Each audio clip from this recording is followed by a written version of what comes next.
नमस्कार, आप देख रहे हैं विशेष। आपके साथ मैं हूं अंजना ओम कश्यप। आम आदमी पार्टी के मुखिया अरविंद केजरीवाल पंजाब और गोवा में अपनी सरकार बनाने का ख्वाब देख रहे हैं, लेकिन दिल्ली में उनकी पार्टी के लोगों पर आए दिन मुसीबत आती रहती है। दिल्ली महिला आयोग में 85 लोगों की अवैध नियुक्तियों के मामले में एंटी करप्शन ब्यूरो ने दिल्ली के डेप्यूटी सीएम मनीष सिसोदिया से 3 घंटे तक पूछताछ की।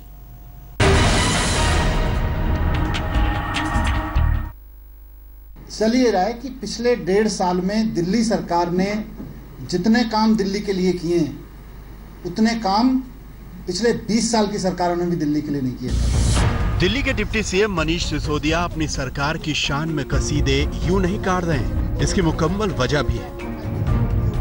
दरअसल दिल्ली महिला आयोग में 85 अवैध नियुक्तियों को लेकर एंटी करप्शन ब्यूरो ने मनीष सिसोदिया को तलब किया था। 3 घंटे बिठाकर लंबी पूछताछ की गई।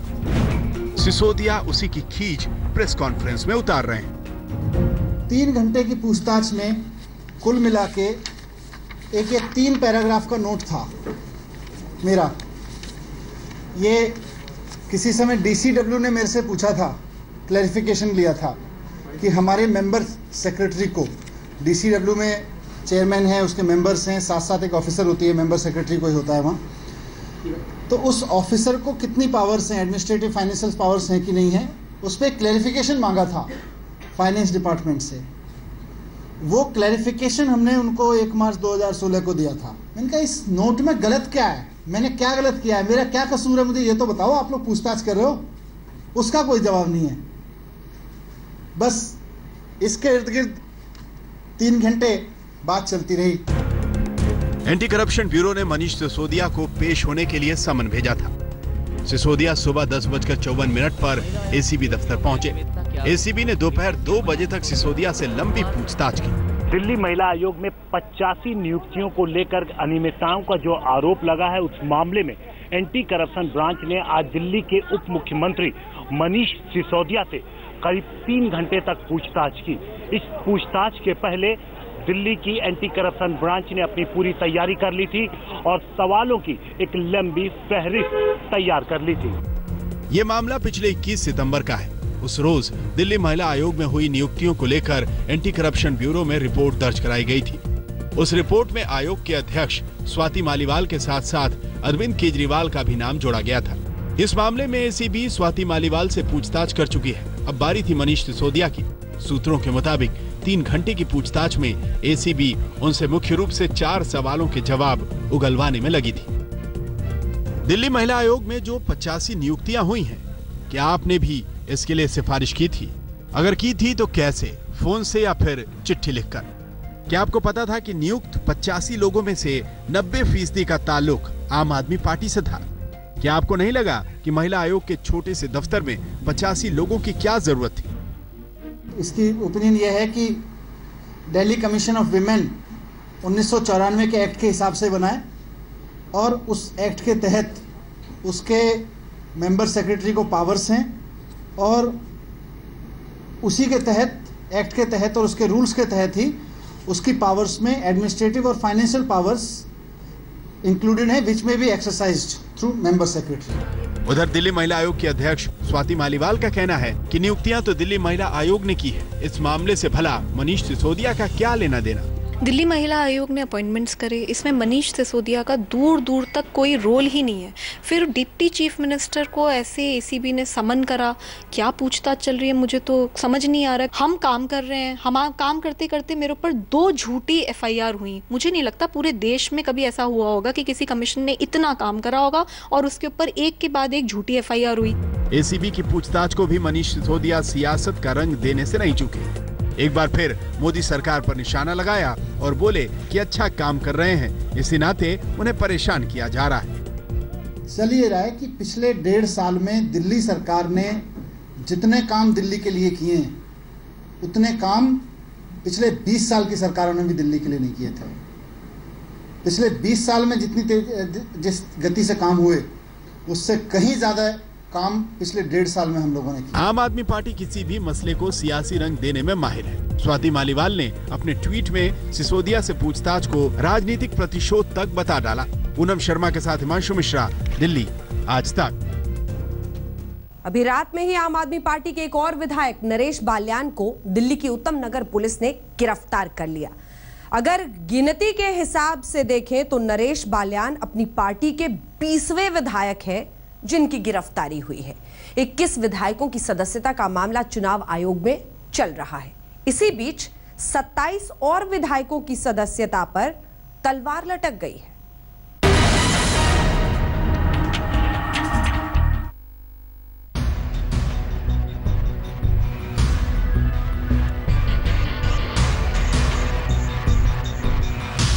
दिल्ली में 70 में से 67 सीटें जीतने वाली आम आदमी पार्टी के विधायकों की सांसें अटकी हुई हैं। 21 विधायकों की सदस्यता पर तो खतरे की तलवार पहले से लटक रही थी। अब नए मामले में आम आदमी पार्टी के 27 विधायक फंस गए हैं। इन विधायकों पर लाभ के पद पर होने का आरोप है। इनकी शिकायत पिछले चुनाव आयोग से की गई थी। चुनाव आयोग ने इस शिकायत को राष्ट्रपति प्रणब मुखर्जी के पास भेजा। अब राष्ट्रपति ने दोबारा इसे चुनाव आयोग के पास कार्रवाई के लिए भेजा है। ऑफिस ऑफ प्रॉफिट में हमने तो कोई प्रॉफिट ना तो सैलरी दी है, ना हमने कोई उनको घर दिए हैं, कोई इस तरह की फैसिलिटी दी है। इस मामले में जो विधायक फंसे हैं, दरअसल उन्हें केजरीवाल सरकार ने अलग अलग सरकारी अस्पतालों का कामकाज देखने के लिए रोगी कल्याण समिति का अध्यक्ष बनाया था। जब आपने 21 एमएलए का विषय आया तब आपने झूठ बोला, आपने गलत एफिडेविट दिए। ऑफिस ऑफ प्रॉफिट में वो पूरी तरह से राष्ट्रपति जी ने उसको भी वापस किया। और जो 27 एमएलए का मामला है, जिसमें से 8 कॉमन है जो इस 21 में भी हैं, कि रोगी कल्याण समिति में कानून के तहत जो चेयरमैन बन सकता है वो या तो खुद हेल्थ मिनिस्टर बन सकता है, या मेंबर ऑफ पार्लियामेंट बन सकता है, या पंचायत समिति का अध्यक्ष बन सकता है, या डीएम बन सकता है। इन 4 के अलावा कोई रोगी कल्याण समिति का अध्यक्ष नहीं बन सकता। इन 27 विधायकों को केजरीवाल सरकार ने रोगी कल्याण समिति का अध्यक्ष क्या बनाया, इनके सिर नई मुसीबत मरती। मुसीबतें दिल्ली में आम आदमी पार्टी सरकार के लिए खत्म होने का नाम नहीं ले रही। अभी एक दिन पहले की ही बात है कि 21 विधायकों को लाभ के पद के मामले में चुनाव आयोग ने आखिरी मोहलत दी कि वो अपना जवाब दे दे। उसके ठीक एक दिन बाद नया बखेड़ा आ गया।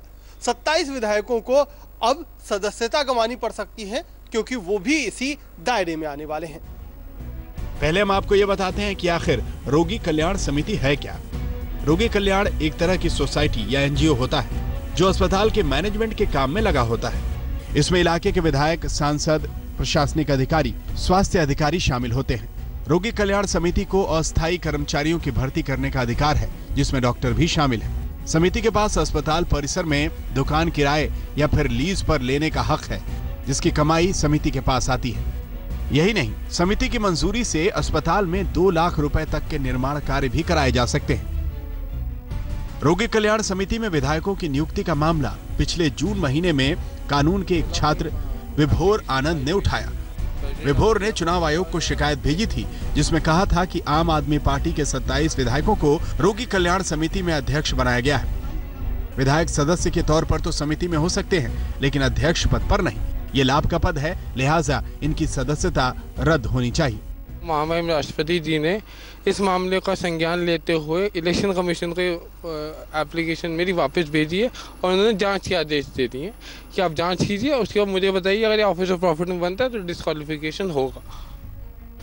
जिन 27 विधायकों को रोगी कल्याण समिति का अध्यक्ष बनाया गया, उनमें से 10 विधायक ऐसे भी हैं जिनकी सदस्यता पहले से ही सवालों में है, क्योंकि वो रोगी कल्याण समिति के अध्यक्ष होने के साथ साथ संसदीय सचिव भी हैं। इनका मामला पहले से ही चुनाव आयोग में चल रहा है। विवेक शुक्ला के साथ कुमार कुणाल, दिल्ली, आज तक। दिल्ली के एंटी करप्शन ब्यूरो में आम आदमी पार्टी के विधायक और दिल्ली वक्फ बोर्ड के चेयरमैन अमानतुल्लाह खान की भी पेशी हुई। 3 घंटे तक उन पर एसीबी के सवालों की बौछार होती रही। अमानतुल्लाह पर वक्फ बोर्ड में नियम कानून ताक पर रखकर कई नियुक्तियां करने का आरोप है।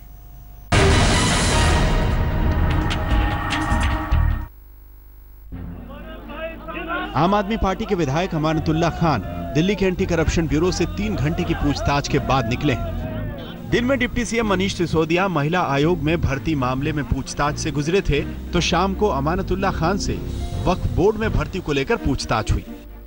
हमने तो 2012 की सैंक्शन थी, जो पैसा ना होने की वजह से उन्होंने नहीं भरी थी, और उसको हमने किया और टेम्परेरी बेस पर किया। तो और एक चिट्ठी मैं देकर आया हूँ, बहुत सारे जिसमें सवाल हैं, और मैं ये छोड़कर आया हूँ कि जितनी भी धांधली हुई है और जो 1100 बीघा जमीन पर वक्फ बोर्ड की जो लोगों ने कब्जा किया है।